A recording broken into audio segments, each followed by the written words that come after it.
నమస్తే, welcome to reality check. ప్రస్తుతం మనతో పాటు ఉన్నారు పొలిటికల్ అనలిస్ట్ కృష్ణాంజనేయులు గారు. సార్ నమస్తే అండి. నమస్తే స్వర్ణ గారు. సార్, చంద్రబాబు నాయుడు గారు ఎప్పటికప్పుడు ఇంటర్నల్ సర్వేస్ చేసుకుంటూనే ఉంటున్నారు. చాలా సందర్భాల్లో మనం ఈ విషయం గురించి మాట్లాడుతూనే ఉన్నాము. ఎమ్మెల్యేల పనితీరు గురించి, మంత్రుల పనితీరు గురించి ఆరా తీస్తున్నారు, క్లాసులు పీకుతున్నారు, సమీక్షలు చేస్తూ ఉన్నారు. అండ్ ఇంటర్నల్ సర్వే మళ్ళీ చేశారు. 48 ఎమ్మెల్యేలపై అవినీతి ఆరోపణలు ఉన్నాయి, వ్యతిరేకత ఎదుర్కొంటున్నారు అనేది ఆ సర్వేలో తేలిన, సమీక్షలో తేలిన అంశమట. మీరేం చెప్తారు? ఏదైనా ఒక ప్రభుత్వము అధికారంలో ఉన్నప్పుడు ఆ అధికారం పార్టీకి సంబంధించినటువంటి ఎమ్మెల్యేలు, ఎంపీలు, ప్రజాప్రతినిధులు అవినీతికి సంబంధించినటువంటి విషయాల్లో వాళ్ళు గిన అవినీతిలో కూరుకుపోతే అది ప్రభుత్వానికి ఇబ్బంది కలిగేటువంటి అంశంగా మారేదానికి అవకాశం. ఎమ్మెల్యేల వల్ల ఎమ్మెల్యేల వరకే ఈ వ్యతిరేకత పరిమితం కాదు, అది పార్టీ మీద, ప్రభుత్వం మీద కూడా పడుతుంది. ఇప్పుడు 48 మంది ఎమ్మెల్యేలు ఈ విధమైనటువంటి అవినీతి చేస్తున్నారు అనేటువంటిది చంద్రబాబు నాయుడు, అదేవిధంగా తెలుగుదేశం పార్టీ నిర్వహించినటువంటి సొంత సర్వేలో వచ్చినటువంటి అంశంగా మీరు చెప్తున్నారు. ఇది మనకేమో అఫీషియల్ గా వచ్చినటువంటి ఇన్ఫర్మేషన్ కాదు, మీడియాలో వస్తున్నటువంటి కథ కాదు.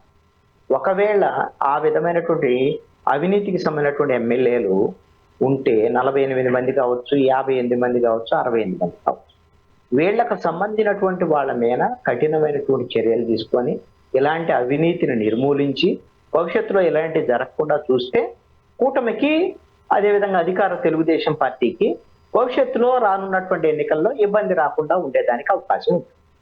ఈ విధంగా మధ్యంతర సమీక్షలు చేసుకోవటం అనేటువంటిది అధికార పక్షానికి మంచిదే, వాళ్ళకు ఉపయోగకరమైనటువంటి అంశమే.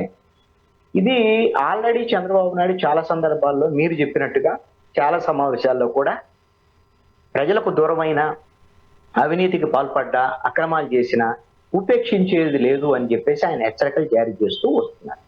అదేవిధంగా అధికార కూటమికి సంబంధించినటువంటి వాళ్ళకి మద్దతు ఇచ్చేటువంటి సపోజ్ ఈనాడు, ఆంధ్రజ్యోతి, TV5, ABN ఇలాంటి పేపర్లు, టీవీలలో కూడా ఈ విధమైనటువంటి కథనాలు వస్తున్నాయి.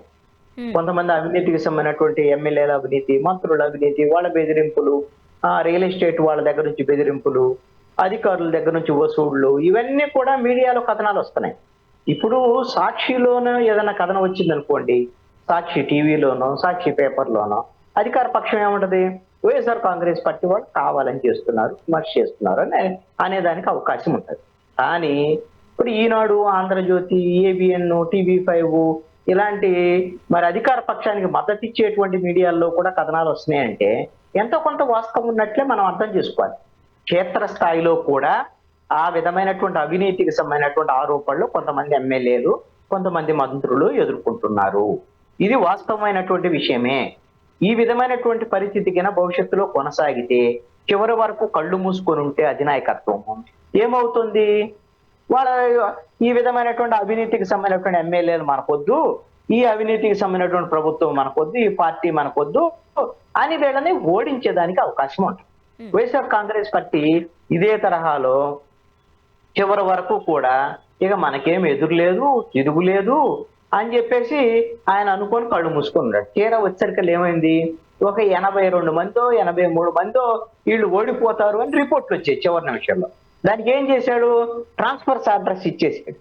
వాళ్ళ మొత్తాన్ని ఈ నియోజకవర్గం నుంచి ఆ నియోజకవర్గానికి, ఆ నియోజకవర్గం ఈ నియోజకవర్గానికి, లేక కొంతమందికి డిస్మిస్ అడ్రస్ ఇచ్చేసాడు, కొంతమందిని పంపించేశాడు, కొత్త వాళ్ళకి అప్పుడు వాళ్ళని నియామక పత్రాలు ఇచ్చాడు. అన్ని ఏమైంది, తీరా వచ్చేసరికల్లా 151 నుంచి 175కి పోవాలంటే ఘోరమైనటువంటి ఓటమి చూసి దానివల్ల 11 సీట్లకు పరిమితమైనటువంటి పరిస్థితి. అది కేవలం ఎమ్మెల్యేల వల్లే జగన్మోహన్ రెడ్డి, వైసీపీ ఓడిపోయింది అనుకోవటానికి కూడా లేదు.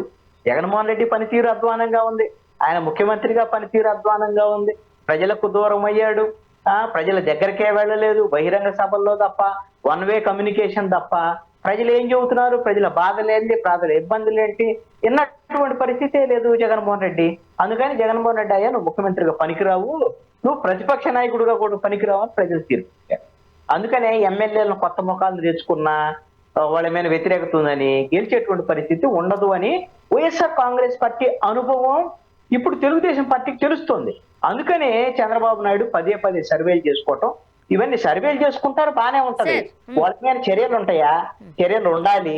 అలాంటి అవినీతి జరగకుండా చూడాలి, ప్రజలకు ఇబ్బందులు జరగకుండా చూడాలి, ప్రజల దగ్గరికి వెళ్ళాలి అనేటువంటి అంశము కూటమి ప్రభుత్వం గుర్తు పెట్టుకోవాలి. లేదంటే వైఎస్ఆర్ కాంగ్రెస్ పార్టీ పట్టిన గతే ఇప్పుడు కూటమికి కూడా అదే తరహాలో ఓటమి చవి చూసేటువంటి పరిస్థితులు భవిష్యత్తులో ఉండొచ్చు.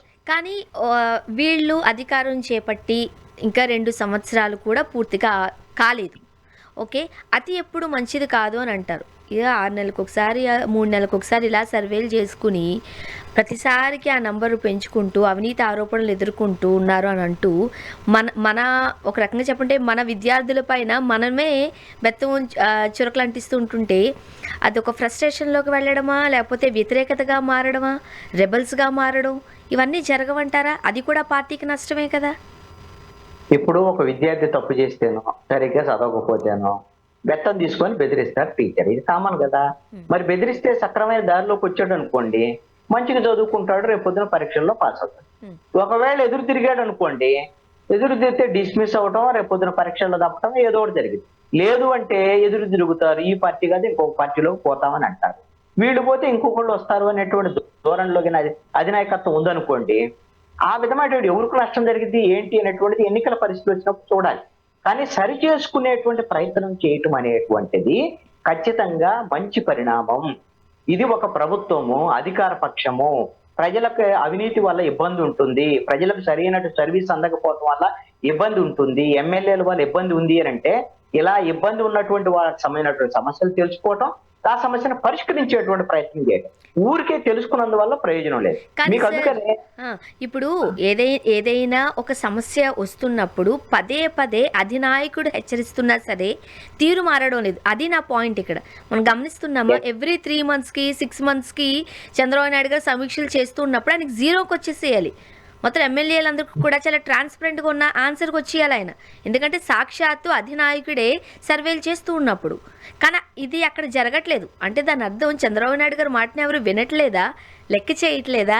ఈయన ఇలానే సర్వేలు చేసుకుంటూ ఉంటారులే, ఏం పోయింది, ఇది ఇది ఇది ఎప్పుడు జరిగేదే కదా అని లైట్ తీసుకుంటున్నారా? ఈ ప్రశ్నలు ప్రస్తుతం ఏపీలో వినపడుతున్న మాటలు, దాని మీరేమంటారు? చాలా విలువైనటువంటి ప్రశ్న ఇది.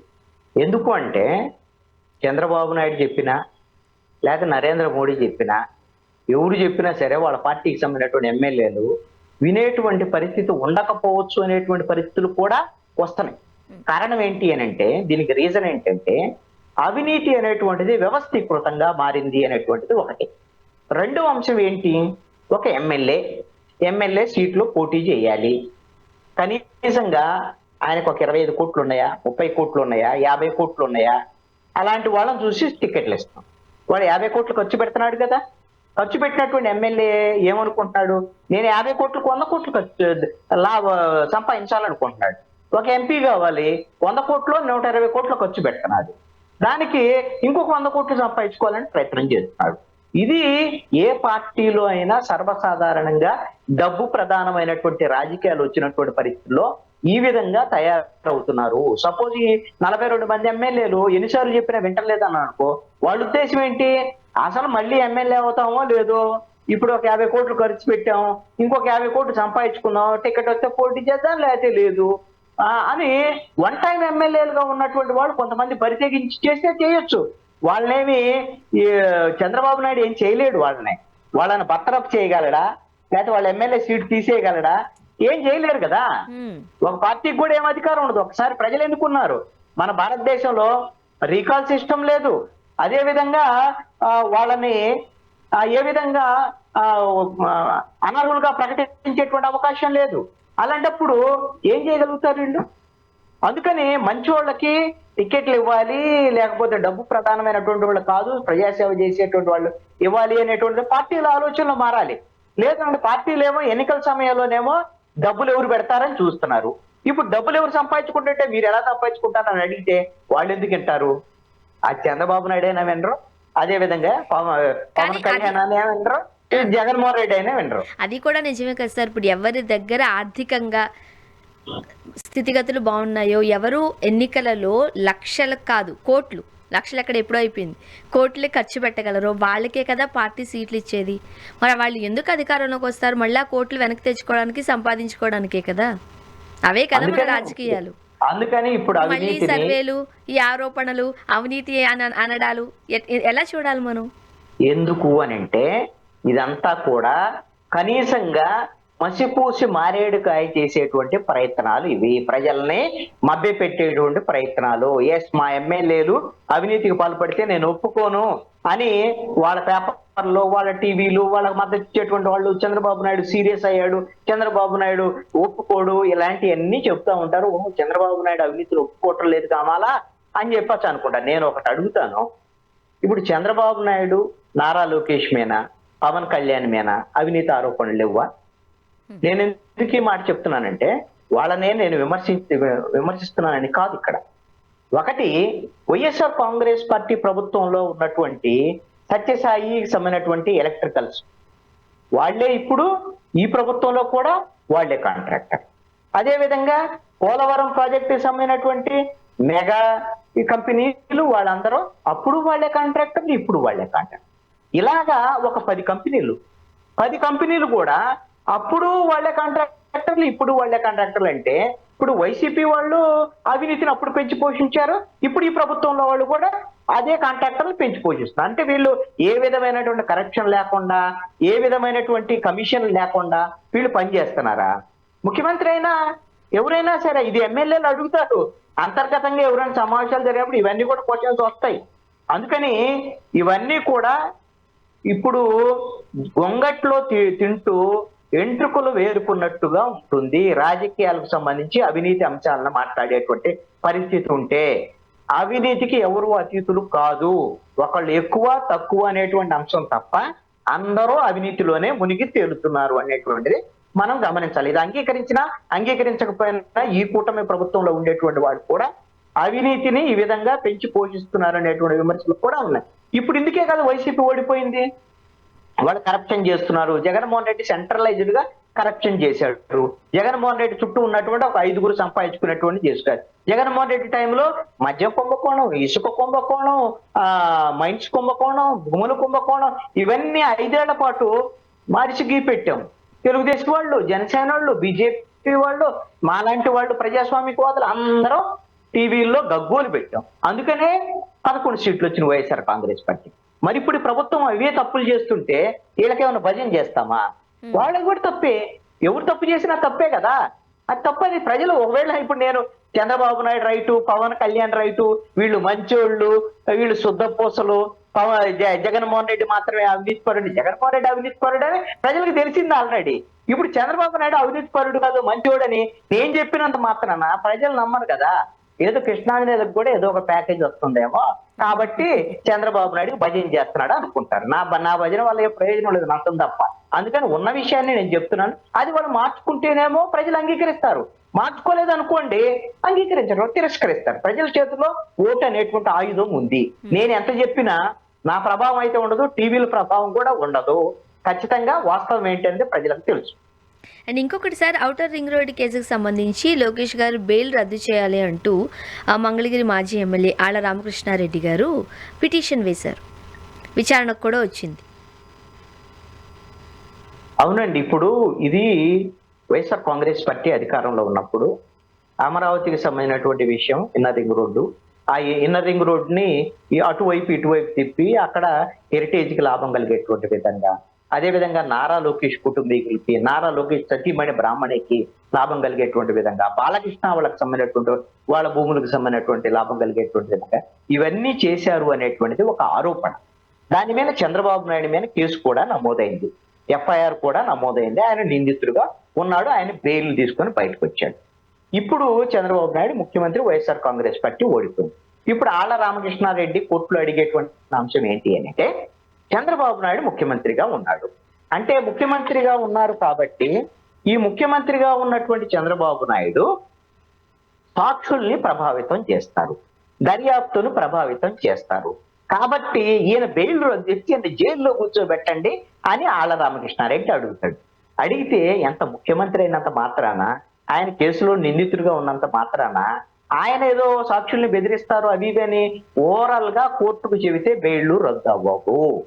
ఆ విధమైనటువంటి ఆధారాలు ఏమైనా ఉంటే సపోజ్ దానికి సంబంధించినటువంటి సాక్షులు, దానికి సంబంధించినటువంటి దర్యాప్తు అధికారులు పిలిచి కూర్చోబెట్టి నా మీద ఉన్నటువంటి కేసులు మొత్తాన్ని కూడా మీరు తీసేయండి అని ఏమన్నా ముఖ్యమంత్రి బెదిరించాడు అనేటువంటి ఏమన్నా ఆరోపణలు ఉంటే మాత్రమే నిజంగా కోర్టు పరిగణలోకి తీసుకునేదానికి అవకాశం ఉంటుంది. నేను ఒక్క విషయాన్ని చెప్తాను, లీగల్ పాయింట్. నేను ఒక అడ్వకేట్ను కూడా. ఏదైనా సరే హిందీ కోర్టు దగ్గర నుంచి జిల్లా కోర్టు దగ్గర నుంచి హైకోర్టు, సుప్రీంకోర్టు వరకు కూడా ఒక నిందితుడికి బెయిల్ ఇచ్చేటప్పుడు 10 రకాల అంశాలు చూసి వాళ్ళకి ఆ 10 రకాల అంశాల మీద కోర్టు ఆ 10 రకాల కారణాలను చూపించి ఆ కారణాలకు అనుగుణంగా బెయిల్ ఇచ్చింది అనుకున్నాం. ఒకవేళ ఆ బెయిల్ గిన రద్దు చెయ్యాలి అనంటే కోర్టు 100 రకాల కారణాలను చూస్తుంది. అంటే 10 రకాల కారణాలు, 10 రకాల అంశాలు ఉంటే బెయిల్ ఇవ్వచ్చు.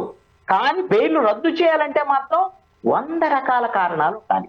అంటే ఒక్కసారి బెయిల్ ఇచ్చిన తర్వాత దాదాపుగా అది రద్దు అయ్యేటువంటి అవకాశాలు చాలా తక్కువగా ఉంటాయి.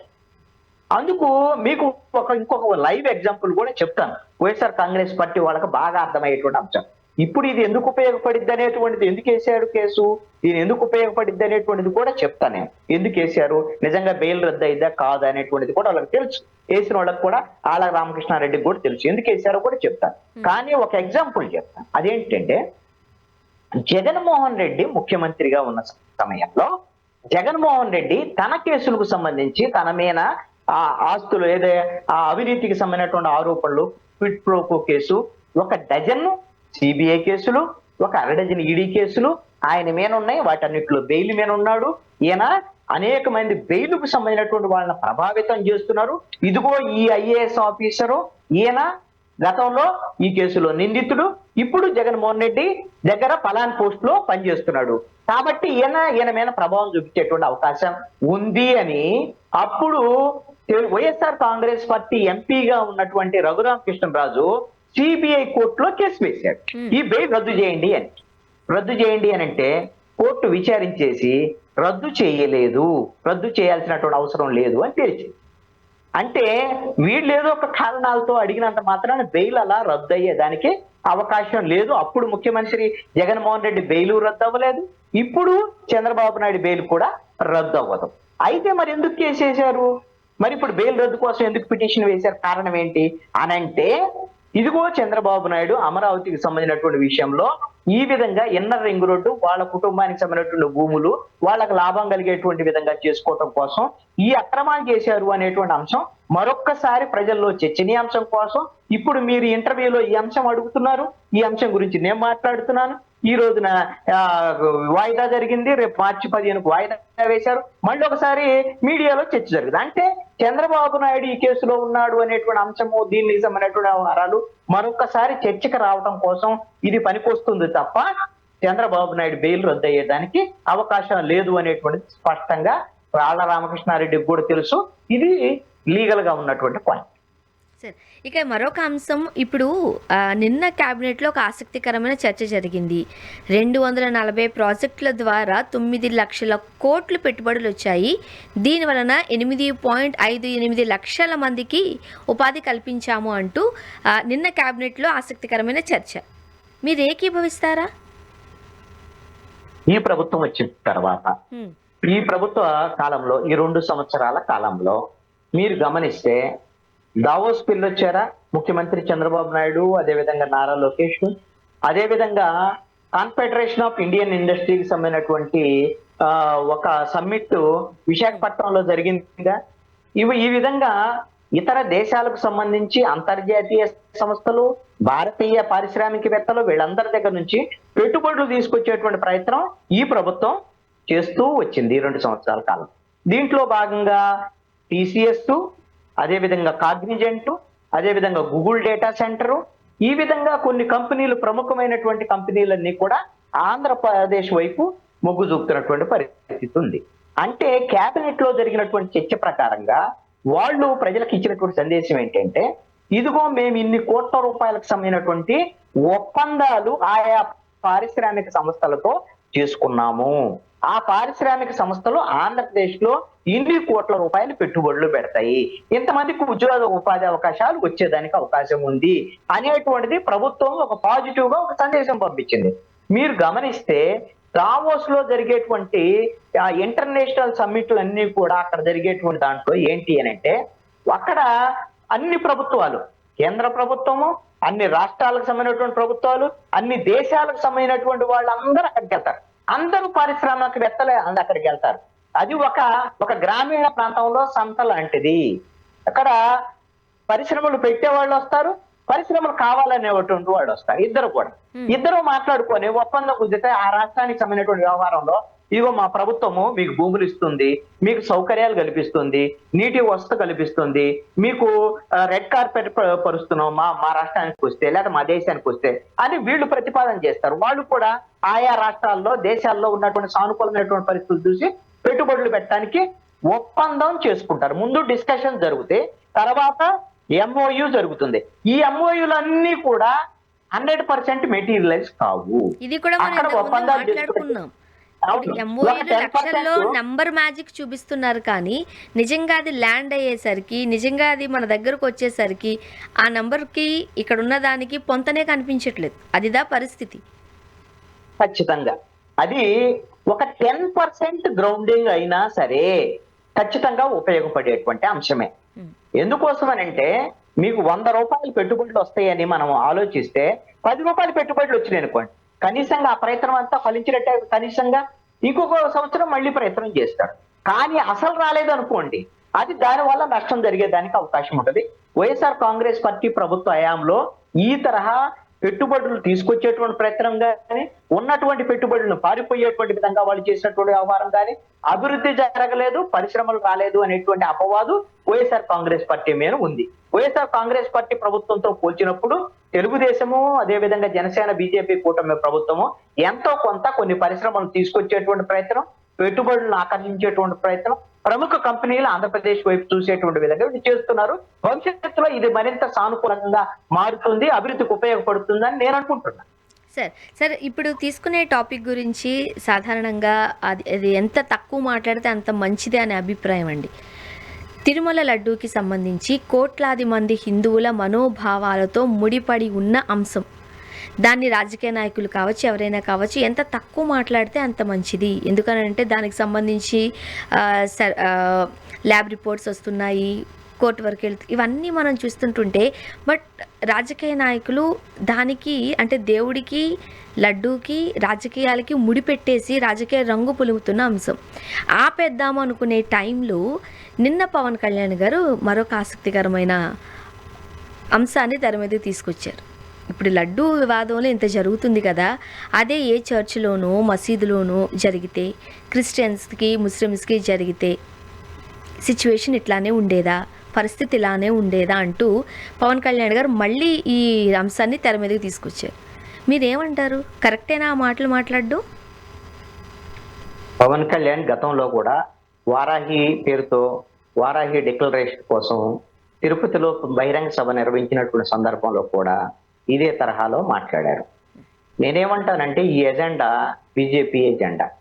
బీజేపీ ఎజెండాకు అనుగుణంగా పరకాయ ప్రవేశం చేసి బీజేపీ దగ్గర మెప్పు పొందడం కోసం పవన్ కళ్యాణ్ ఈ తరహాలో మాట్లాడుతున్నారు. హిందువులు అంటే మీకు ఏదైనా ఒకటి జరగగానే హిందువులందరూ ఐక్యం కావాలి, రోడ్డు మీదకి రావాలి, మరి ఎందుకు మీరు పట్టించుకోవటం లేదు, ఎందుకు ఇలాగా ఉంటున్నారు అనేటువంటి విధంగా హిందువుల్ని రెచ్చగొట్టేటువంటి ప్రయత్నం చేయడం అనేటువంటిది పవన్ కళ్యాణ్ చేసిన తప్పే, ఎవరు చేసినా తప్పే. ఖచ్చితంగా ఆ విధమైనటువంటి రెచ్చగొట్టేటువంటి వ్యాఖ్యలు బాధ్యతాయుతమైనటువంటి స్థానంలో ఉన్నటువంటి పవన్ కళ్యాణ్, డిప్యూటీ సీఎం గా ఉన్న పవన్ కళ్యాణ్ చేయకూడదు. అలాగని ఇప్పుడు లడ్డు ప్రసాదానికి సంబంధించినటువంటి విషయంలో మనం మాట్లాడుకోకుండా ఉండాలి అని అంటే, అసలు జరిగినటువంటి మొత్తం అపచారం అంతా వైఎస్ఆర్ కాంగ్రెస్ పార్టీ ప్రభుత్వంలో అపచారం జరిగింది. 60 లక్షల కిలోల నకిలీ నెయ్యి, ఇప్పుడు దాకా కల్తీ నెయ్యి అనుకుంటున్నాం, అసలు నెయ్యే లేదు అక్కడ. ఇది పవన్ కళ్యాణ్ చెప్తేనో, కృష్ణాంజనేయులు చెప్తేనో, ఇంకోటి చెప్పేది చంద్రబాబు నాయుడు చెప్పినటువంటి అంశం కాదు. వైవి సుబ్బారెడ్డి అనేటువంటి టిటిడి చైర్మన్ గా పనిచేసినటువంటి వైవి సుబ్బారెడ్డి, ఆయన విజ్ఞప్తి, ఆయన కోర్టుకు వెళ్తే, సుప్రీంకోర్టుకు వెళ్తే, సుప్రీంకోర్టు సిబిఐ సిట్ ఆధ్వర్యంలో దర్యాప్తు జరపని ఆదేశం.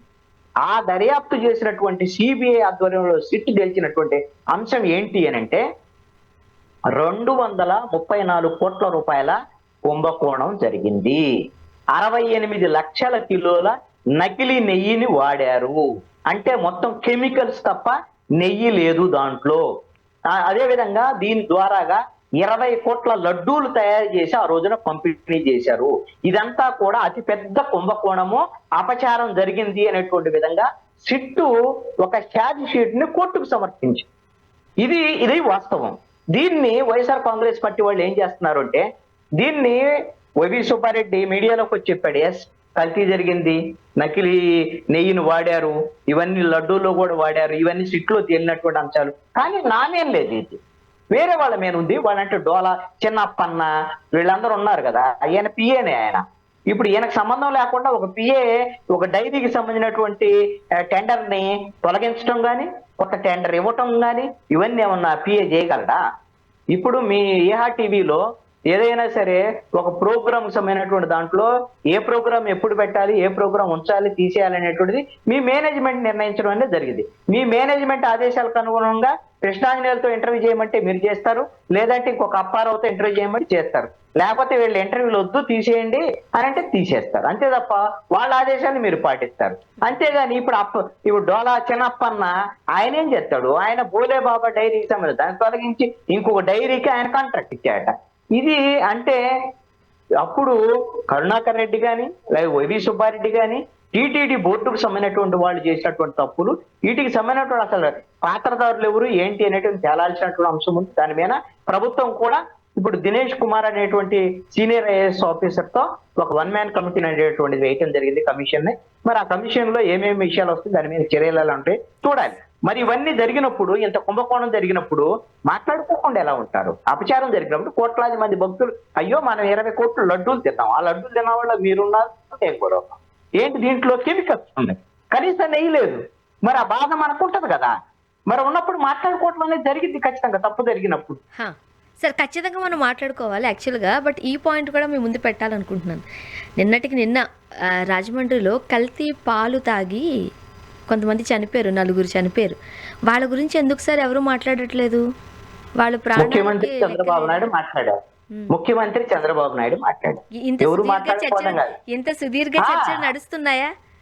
అన్ని సుదీర్ఘ చర్చలు నడవాలి. నేననేది చంద్రబాబు నాయుడు మీద రెస్పాండ్ అయ్యారు, మాట్లాడారు. ఏం మాట్లాడారు?